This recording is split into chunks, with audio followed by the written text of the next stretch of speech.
hiring the right people, giving them that level of training, and then giving them feedback is what builds confidence. Because it's all well and good being capable, but you've got to also have the confidence. You can't. You can't. I've seen so many people being trained, like, right, you do this, this, and this. Okay, got it. Right, I'm off to do something. Tick that one off. Yeah, I'm off to do something way more important than sit here and make sure you're confident in doing this task.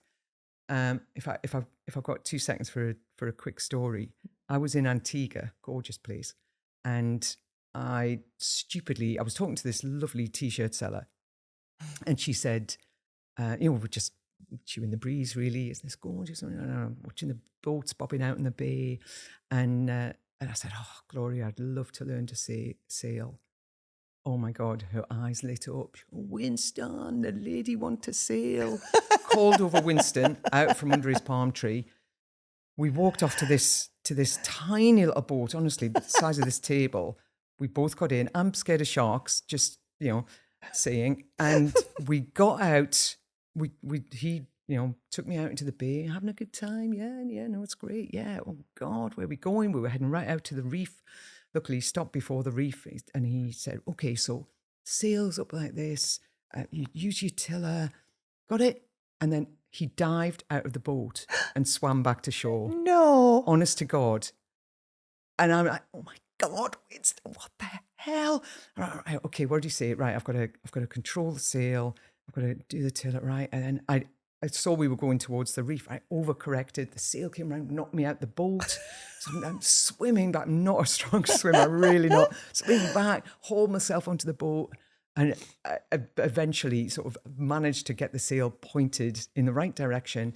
And we were heading to the jetty. I could see these 2 people lying prone. It was probably you and Stephen, actually, lying prone on the jetty, sunbathing. And I thought, I don't know how to stop. And we banged into the jetty, I banged into the jetty. The sail swung round over the top of their heads. Thank God they didn't look up until after it had done that.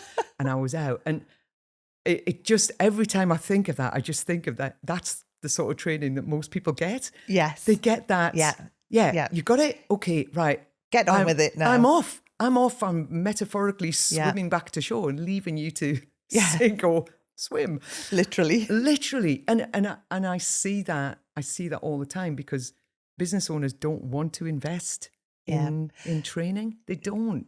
But that's why, as well, that is why I love having you at my events speaking, because when I speak to anyone in my industry, the first thing that an employer thinks about is that if they pay someone more, then they'll be better and they'll do a better job. It's not that at all. No. And the thing is that, and when someone leaves, quite often they'll be like, "Oh, I didn't pay them enough."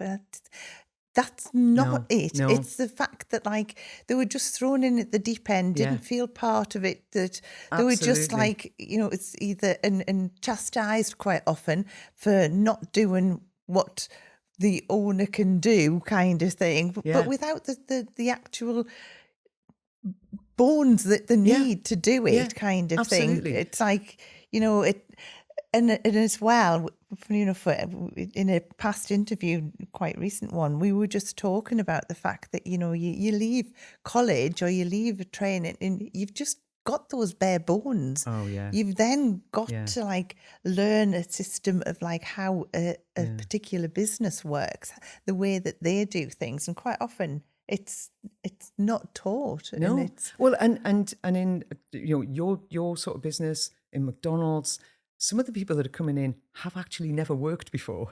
So you've got to teach them how to behave in a work environment. If you don't give them feedback, you're setting them up for failure. Sometimes people never get any feedback, and they may be sacked, they may be pushed out during probation, never knowing what they did wrong, or that how they were behaving was inappropriate for the workplace. And I find that I just find it increasingly disappointing. It's the older I get. But if you want to engage people, give them all the training that you can to be confident. But then really challenge them and push them and get them to. talk a lot about having formal performance reviews, like sit down once a quarter with every team member, because the bad uns always get their time. They always get the one-to-ones. They always get, in my day, taken to the stock room for a good telling off. But everybody needs their time in the sun.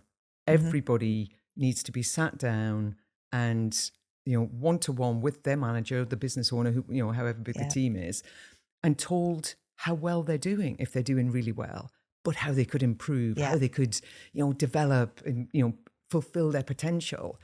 Or if they're not doing well, told how they could improve, how they need to improve, what they have to do to improve. Yeah. And I wasn't always taught, but I always believed that every performance review should inspire and motivate improved performance, whether you're dealing with a real bad one or you're dealing with somebody who's there's a way really to do it, isn't there? Yeah. And that's what engages. It's people feeling valued, people feeling that they're going to grow and develop. And you can have, a forklift truck driver who drives pallets from point A to point B all day, but they can be really engaged if you show them how important that role is to the business. Yeah. And I think that's where people just miss the point.